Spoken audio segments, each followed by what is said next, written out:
Do you remember being afraid in your childhood?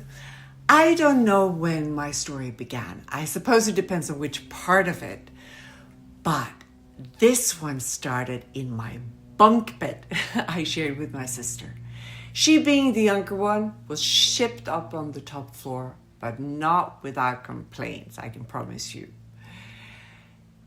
In this homemade bunk bed, the top bed way too close to the roof, made by our father and quite claustrophobic.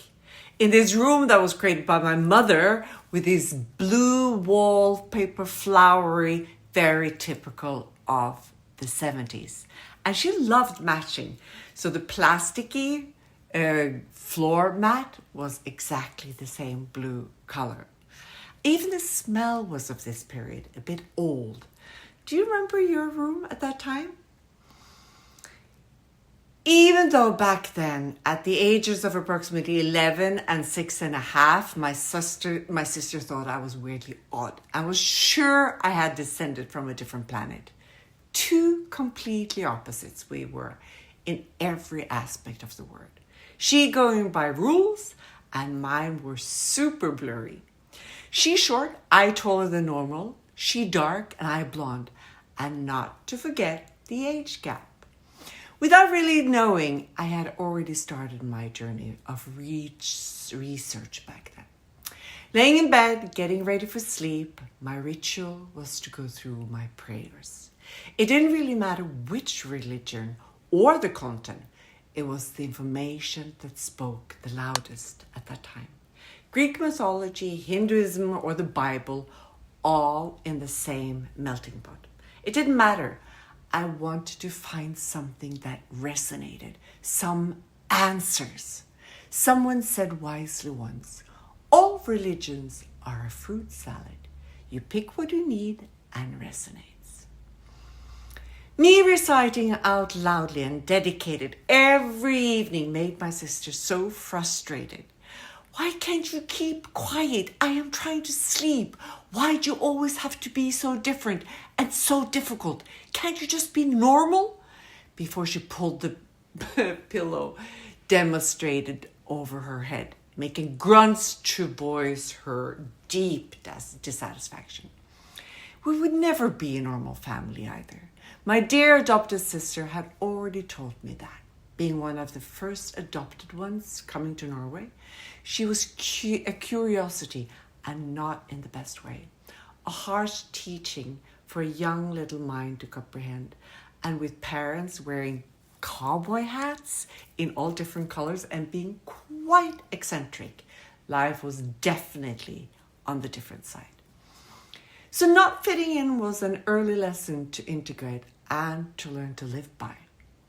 You know, when you have this profound feeling that something or somehow your life is going to change, but you can't put your finger on it? Why would I even remember that specific day, 11 years old? But please keep in mind, at the age of 13, I was working in a bar in Greece, mixing cocktails the whole summer. So life lessons started quite early. This night was one of these just before you fall asleep, and the only thing I can remember of it was knowing that religion wasn't going to save myself or my way forward, that the answers were not outside myself. Moving fast forward 10 years, after having served my time in prison, backpacked throughout Asia alone, gotten the worst diseases and only weighing 45 kilos, and my heart managed to stop on my way home, and I had to be rushed off to the nearest hospital in Bangkok, surviving just by a thread. A new crossroad was in the making. On my trip, I had gone through all the self-help books, the insight into my inner peace, solving my life issues, but feeling more lost than salvation. Again, I was seeking outside myself, even being in solitude on this trip. I really wanted to believe in something or someone, a wise mentor, for example, that said, I see you, I have your back, whatever happens, I will hold your hand and guide you through all difficulties. When I uttered to him in desperation, I am lost, please give me a roadmap and clear direction to follow. I am super good at executing. I will do anything you ask of me to have this amazing life that I knew was out there. But there was no such mentor. I was just left with good old me. I wanted so bad to show the world I was unique, exquisite, that I was worthy to have an impact, to tell everyone I mattered. If only there was a manual. I could literally smell the victory, feel the excitement when everyone saw my worthy and unique blueprint. But in this hospital bed on the other side of the world, alone, disillusioned, and not understanding the point of a life, I met the man that would change my life the way I knew it. My tiny, old, wrinkly doctor became my salvation. Not because he was a long-lost spiritual monk, but his view on life and how he made me understand that life is my responsibility. That life was about learning, not being loved. That struggle was a mirror to help you solve and investigate. His soberness and presence was so intriguing. It ignited my curiosity to turn the arrow the other way around, towards myself. I had to use my toolbox to create, to dare to fail and be equally proud of both. Tino was his name. His voice was like this mild wind, but clear and precise. You couldn't help but listen. Slow, not too many words, just to the point. You stopped, you listened, and you knew it would be profound, have an impact. So that's what I did.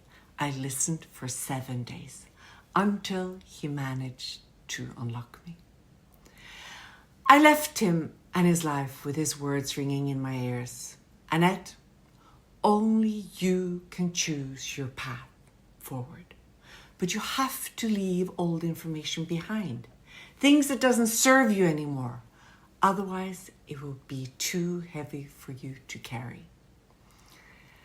I came back to Norway half the size I used to be, 45 kilos and barely being able to hold my own weight. And a load of questions I needed an answer to. But many, many years later, I had done my fair share of failing, big time. Created successful businesses, been a priest on a remote island in Norway, created a wonderful family, challenged myself to the limit and back, filled my life with overachieving, over-delivering, and failing and diluting my own boundaries, but also refining my mindset step by step. Choosing to move outside of Norway to a remote island again, in Kenya this time, with no neighbors, making food over open fire, the house run by solar, enough for some lamps and charging, swimming with my little boat on my back because of a strong current that goes so fast. So for me to be safe, I had to tie it to me. Am I proud of myself? Oh, yes. Am I courageous? No. But I choose not to let my mindset choose my life. If I did, my fear would be the captain of my world and worry would be the assistant. So I had to choose not to dive into the hamster wheel, but stay true to me. So if you are an entrepreneur or feel stuck in life's collective idea of how life is supposed to look like, you know that you can't be held back by issues based on fear, like procrastination, self-imposter syndrome, and a mindset that worries, because it will cut you short in every single direction of your life and hold you back from creating, exploring new ideas, solve challenges, and most of all, you will deprive us from your light and your unique blueprint. I've tried everything at least once in every part of my life. Not without fear. It's been devastating, drowning, no oxygen, and a slow death. I burned out, wanted to jump, and said many goodbyes. Some by choice and others by life circumstances. But I knew it was the only way forward to find answers, to find my forward. Being your own mentor, your own business owner, you have to fire fear. It will follow you like a shadow, try to knock you down every step of the way, but you can never let it take control. There will only be one winner in that battle, and that is fear itself. So my insight in just a few words is, performing is a fatal thing. It picks you apart. The ego thrives. You fear blossoms. You control gets the front seat. And the only winner is a mindset that doesn't want to bet on you, but rather nourishes itself on fear. I've always been different. Out of the box, never the mainstream, a curse or a friend. It all depends how you perceive me. I've no desire to fit in. It's taken me a lifetime to find my voice, my purpose. Leave fear behind. Leave procrastination. Leave self-imposter syndrome and life with stress because of worrying what others might think or feel about me. I'm here. I am proud. And if this resonates with you, then you're welcome into my world, but just for inspiration. Don't think I have the answers.